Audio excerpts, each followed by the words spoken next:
Apreciados hermanos, explico la palabra del domingo 31 del tiempo ordinario. La primera lectura es del libro del Deuteronomio, capítulo 6, versículos 2 a 6. El Shema Israel, la oración judía por excelencia. El libro del Deuteronomio contiene 3 largos discursos pronunciados por Moisés en las llanuras de Moab. Presintiendo la proximidad de su muerte, Moisés quiere dejar a su pueblo un testamento espiritual. Le recuerda los compromisos asumidos en la alianza y lo invita a observar la ley. Desde que Dios concedió la Torá a Moisés, Israel se creía el depositario de la sabiduría y la inteligencia en el mundo, hasta llegar a exclamar: «Dichosos nosotros, Israel, que conocemos lo que agrada al Señor». Incluso hoy en la oración de la mañana todos los judíos dan gracias a Dios de la siguiente manera: «Bendito seas tú, Señor, que nos has elegido entre todas las naciones y nos diste tu ley». Nuestro pasaje motiva a observar los mandatos del Señor y presenta la oración por excelencia de la religión judía. En aquellos días habló Moisés al pueblo diciendo: «Estos son los mandamientos, los estatutos y los decretos que el Señor tu Dios me ha mandado que les enseñe, a fin de que respetes al Señor tu Dios, guardando toda la vida todos los mandamientos y preceptos que te doy, y también a tus hijos y nietos, para que tus días sean prolongados. Por eso escucha, Israel, y esfuérzate en cumplirlos para que te vaya bien y crezcas mucho.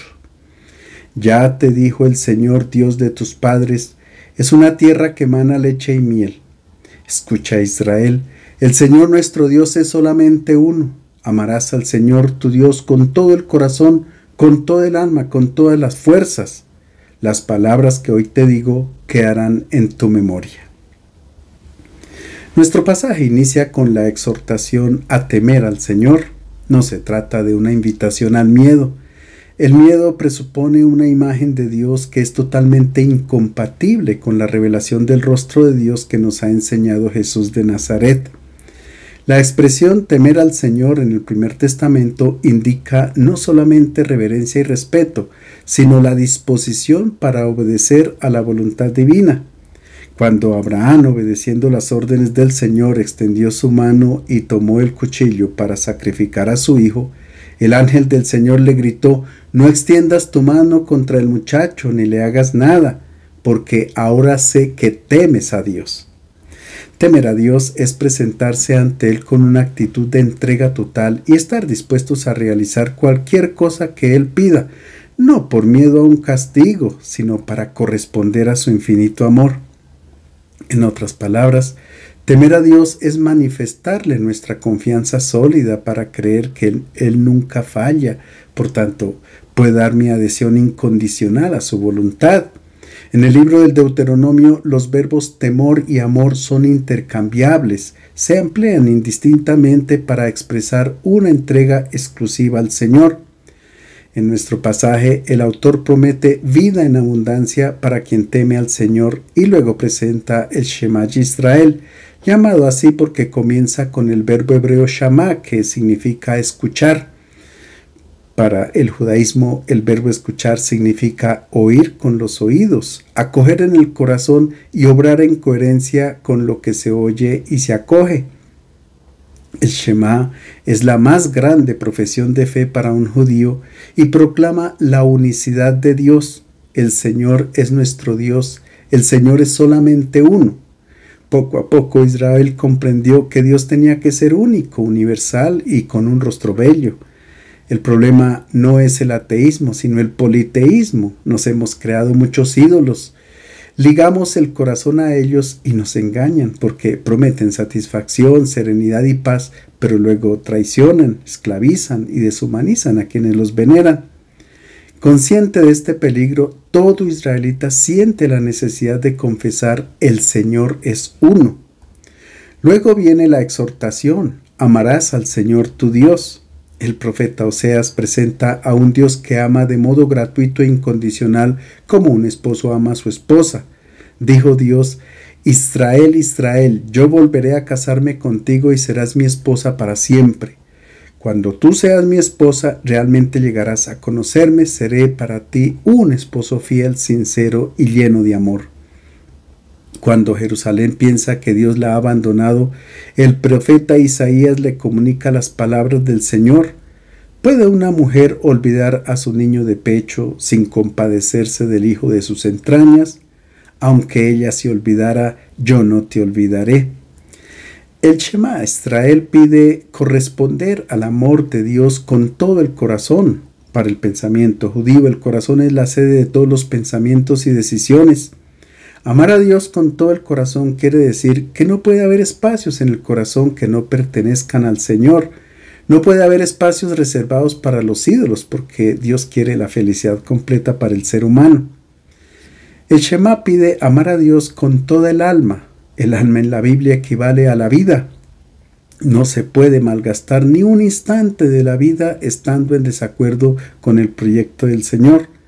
Finalmente, el Shema pide amar al Señor con toda la fuerza. Significa utilizar todas nuestras energías y habilidades en la realización de los designios del Señor. Con el término fuerza, los israelitas también hacían referencia a los bienes materiales. Por eso siempre estaban dispuestos, cuando era necesario, a sacrificar todo lo que tenían como prueba de su adhesión a la fe. El amor a Dios no es un sentimiento fugaz, una emoción pasajera, y tampoco se identifica solamente con la práctica de los deberes religiosos, con la participación en el culto. Israel durante mucho tiempo concibió su relación con el Señor en términos cultuales. Pensó que podía conseguir los favores de su Dios ofreciendo, como los paganos, sacrificios y holocaustos. No es así que el Señor quiere que se manifieste el amor. Son violentas las palabras de los profetas contra el ritualismo religioso. ¿De qué me sirve la multitud de sacrificios?, dice el Señor. Aprendan a obrar el bien, busquen el derecho, socorran al oprimido, defiendan al huérfano, protejan a la viuda. Solo después de tomar conciencia del amor eterno y libre, Israel sintió la necesidad de corresponderlo y entendió que Dios ama sin condiciones y que tiene derecho a exigir incluso al corazón lo que humanamente parece imposible. Si tu enemigo tiene hambre, dale de comer. Si tiene sed, dale de beber. La segunda lectura es de la carta a los Hebreos, capítulo 7, versículos 23 a 28. Jesús ejerce un sacerdocio perfecto y eterno. Después de que el autor ha proclamado a Jesús como sumo y eterno sacerdote según el rito de Melquisedec, ahora procede a explicar la diferencia entre él y los sacerdotes descendientes de la tribu de Leví. Melquisedec era un personaje misterioso que aparece como rey y sacerdote de Salem, que adora al Dios Altísimo y ofrece alimento a Abraham cuando éste regresa de la guerra. El Salmo 110 presenta a un rey de la dinastía davídica como sucesor de Melquisedec. El Señor ha jurado al rey y no se retractará. Tú eres sacerdote para siempre según el orden de Melquisedec. Desde entonces los judíos esperaban a un Mesías que fuera sacerdote y a la vez rey. En la perspectiva del autor de la carta a los Hebreos, Jesús es el rey descendiente de David y sucesor de Melquisedec. Por tanto, su sacerdocio es perfecto y eterno, superior al sacerdocio levítico. Hermanos, aquellos sacerdotes eran numerosos porque la muerte les impedía continuar, pero Jesús conserva su sacerdocio inmutable, intransferible, puesto que permanece para siempre. Así puede salvar plenamente a los que por su medio acuden a Dios, ya que vive siempre para interceder por ellos. Él es el sumo sacerdote que necesitábamos, santo, inocente, sin mancha, apartado de los pecadores, ensalzado sobre el cielo. Él no necesita, como los otros sumos sacerdotes, ofrecer cada día sacrificios, primero por sus pecados y después por los del pueblo. Esto lo hizo de una vez para siempre, ofreciéndose a sí mismo. La ley nombra sumos sacerdotes a hombres débiles, pero el juramento de Dios, que fue hecho después de la ley, nombra a un hijo que llegó a ser perfecto para siempre. Mientras los judíos que se habían convertido al cristianismo añoraban las grandes ceremonias en el templo de Jerusalén, Añoraban la solemnidad con la que se ofrecían los sacrificios, las espléndidas vestiduras y los adornos de los sacerdotes, el aroma del incienso, el sonido melodioso de las arpas, las canciones que acompañaron las celebraciones litúrgicas, etc. El autor responde a esta nostalgia afirmando que el sacerdocio de Jesús y el culto que él ofrece son infinitamente superiores al culto del templo. En primer lugar, los sacerdotes del templo fueron muchos porque la muerte les impedía continuar en el cargo y tenían que ser sustituidos. Esta multiplicidad y alternancia son sinónimo de imperfección. Jesús, por el contrario, permanece para siempre, posee un sacerdocio que no pasa y continúa intercediendo por nosotros ante Dios. Además, los sacerdotes del templo ofrecían los sacrificios de expiación no solo por el pueblo, sino también por ellos mismos, porque también eran pecadores. En cambio, Jesús es santo, inocente, sin mancha, apartado de los pecadores, ensalzado sobre el cielo.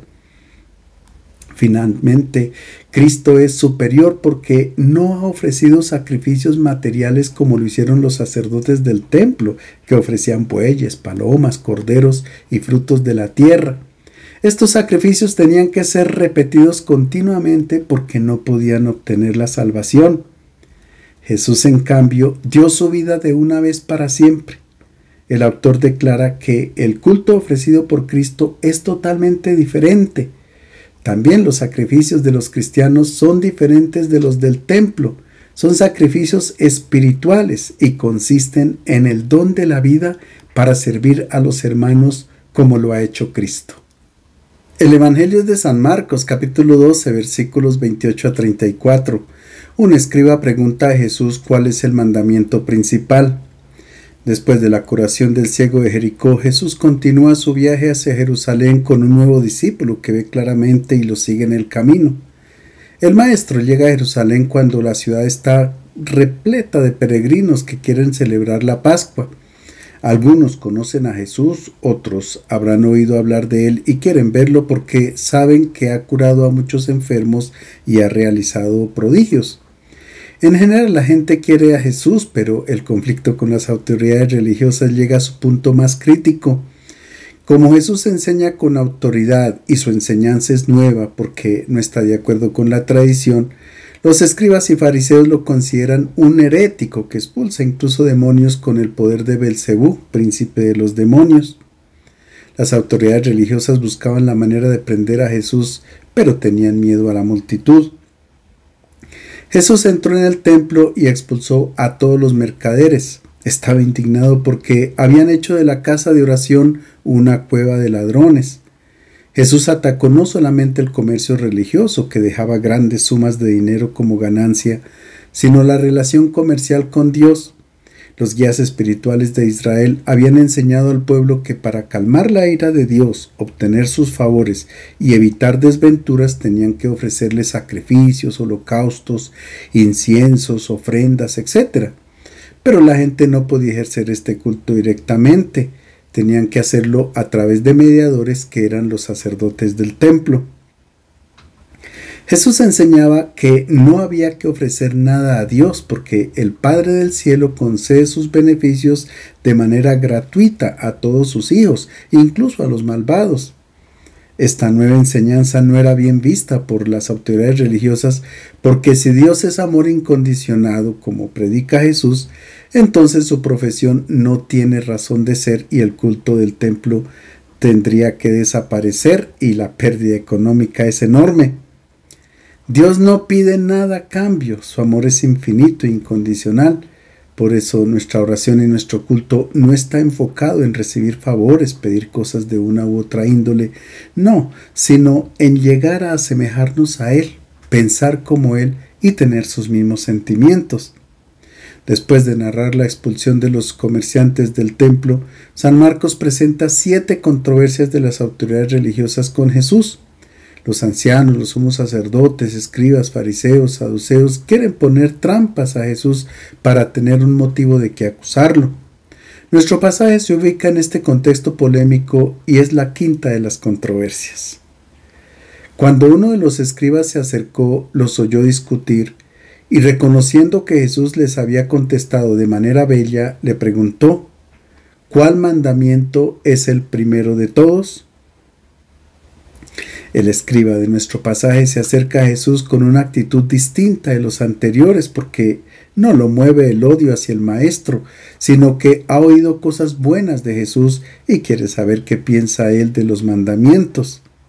El escriba formula una pregunta pertinente, porque los rabinos habían establecido que se debían observar 613 mandamientos, 365 preceptos negativos, acciones que se debían evitar, uno por cada día del año, y 248 preceptos positivos, acciones que se debían cumplir, y eran 248 porque en la época se pensaba que era el número de los miembros que conformaban el cuerpo humano.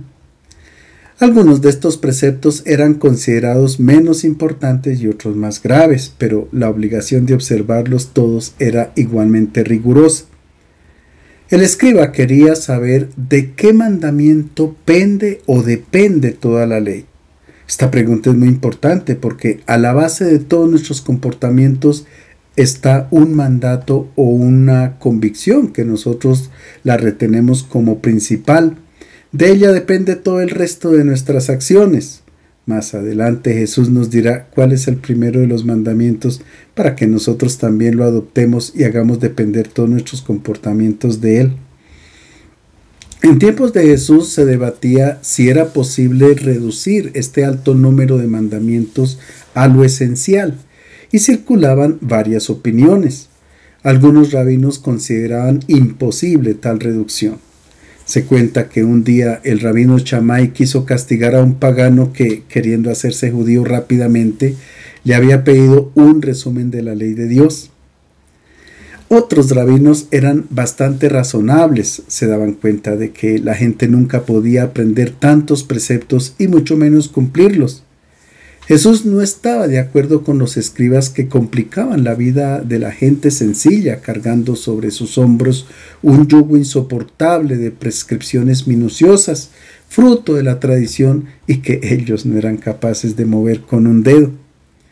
Para muchos maestros en Israel, el mandamiento principal era observar el sábado, porque el mismo Dios descansó el séptimo día de toda la obra de la creación. Otros consideraban que el mandamiento principal era no tener otros dioses, solo adorar al Señor Dios de Israel.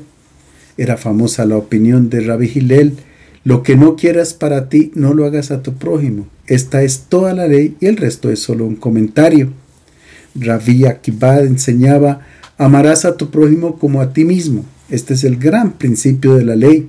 Y el rabino Simón, llamado el Justo, decía: el mundo se apoya en tres pilares: la ley, el culto y las obras de amor. Escuchemos cuál es la respuesta de Jesús. Jesús respondió: el primero es: escucha, Israel, el Señor nuestro Dios es uno solo.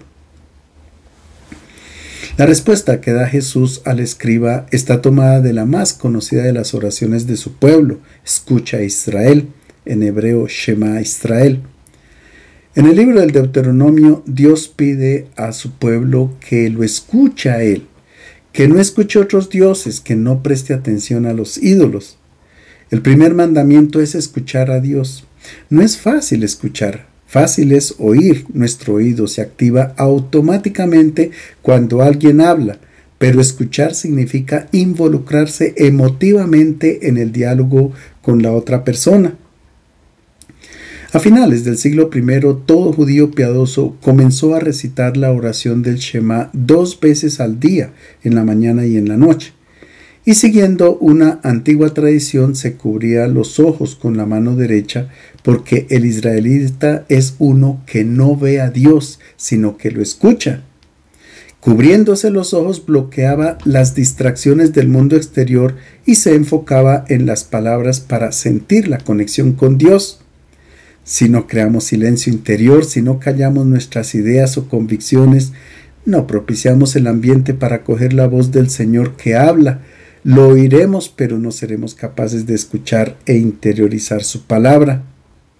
Escuchar significa dejar que alguien entre en la vida de una persona. Escuchar es obedecer a alguien. Si escuchamos a Dios, permitimos que Él entre en nuestra vida, y si le obedecemos es porque escuchamos su palabra que nos transforma. Cuando escuchamos las palabras de los seres humanos, estamos sujetos a caer en la esclavitud o a deshumanizarnos. En definitiva, a lo largo de la vida nosotros nos convertimos en lo que escuchamos. En nuestro pasaje se da el nombre del Dios a quien se debe escuchar. Es Adonai, mi Señor. Y se repite 3 veces: Adonai es nuestro Dios, Adonai es el único Señor, amarás a Adonai, el Dios de Israel. Para el israelita, Dios es un Padre lleno de amor que protege al huérfano, al pobre, a la viuda y al extranjero. Es un Dios que ama a su pueblo y lo ha demostrado a lo largo de la historia, sobre todo cuando escuchó el sufrimiento de Israel que estaba en esclavitud en Egipto. En otras palabras, quien contempla la historia puede ver a Dios. Ahora Jesús nos enseña cómo involucrarnos en la escucha del Señor. Amarás al Señor tu Dios con todo tu corazón, con toda tu alma, con toda tu mente, con todas tus fuerzas. Dios debe ser amado con todo el corazón. En el pensamiento judío, el corazón, además de ser la sede de los sentimientos, es el centro donde se toman todas las decisiones.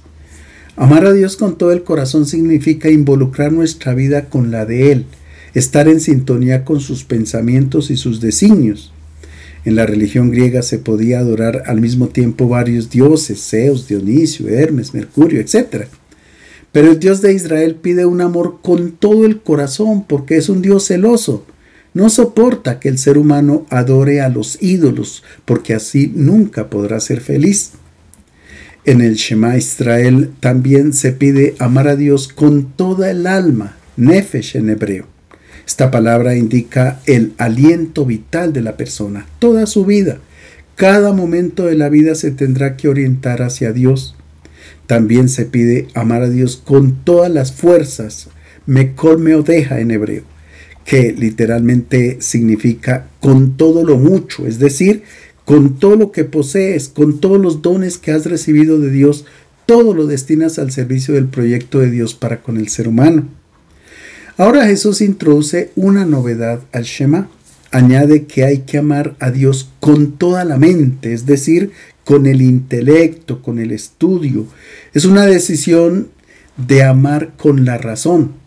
La adhesión al Dios de Israel que nos presenta Jesús de Nazaret no es superstición, no es una emoción efímera o meras prácticas devocionales.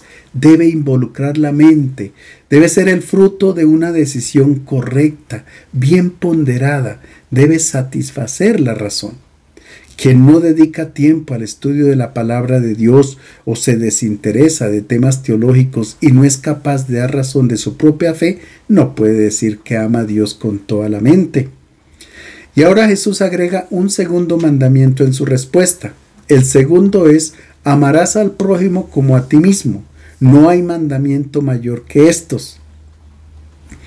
Jesús está hablando con un rabino conocedor de la máxima medida del amor que existe en el Primer Testamento. En el capítulo 19 del libro del Levítico está escrito: no te vengarás ni guardarás rencor a los hijos de tu pueblo, sino que amarás a tu prójimo como a ti mismo. Para Jesús este no era el horizonte último del amor y va más allá. Ámense como yo los he amado. Y con esta expresión Jesús se refiere al amor inmenso que Él ha manifestado en la cruz. Allí amó también a sus enemigos, a quienes hacen el mal. Más allá de esta medida del amor ya no se puede llegar. En principio pareciera que la respuesta de Jesús contiene 2 mandamientos distintos, o al menos se podría pensar que el segundo depende del primero. Algunos interpretan que el amor al ser humano es comprometerse para que no falte nada de lo necesario para la vida, pero sin dejar en un segundo plano los deberes para con Dios, la oración, la misa dominical, las prácticas religiosas, etc. Esta interpretación es muy difusa pero peligrosa porque enfrenta los 2 mandamientos entre sí, como si se pusieran en competencia al ser humano y a Dios, como si el amor se pudiera distribuir un porcentaje para el uno y otro porcentaje para el otro. En realidad no son dos clases de amor o dos amores distintos, sino un único amor que involucra a Dios y al ser humano en la misma medida. La interpretación equivocada se origina porque en nuestro pasaje pareciera que los dos mandamientos se ubican en orden jerárquico, como si amar a Dios fuera el primer precepto y el más importante, y el segundo dependiera del primero. En el episodio paralelo, Mateo presenta la respuesta de Jesús al rabino de una manera más matizada. Dice, el segundo es semejante a este. El Evangelio de Lucas, que se escribe después de los anteriores, da un paso más. No se menciona un primero y un segundo, sino que lo unifica. Se trata de un solo mandamiento. Amarás al Señor tu Dios y a tu prójimo como a ti mismo.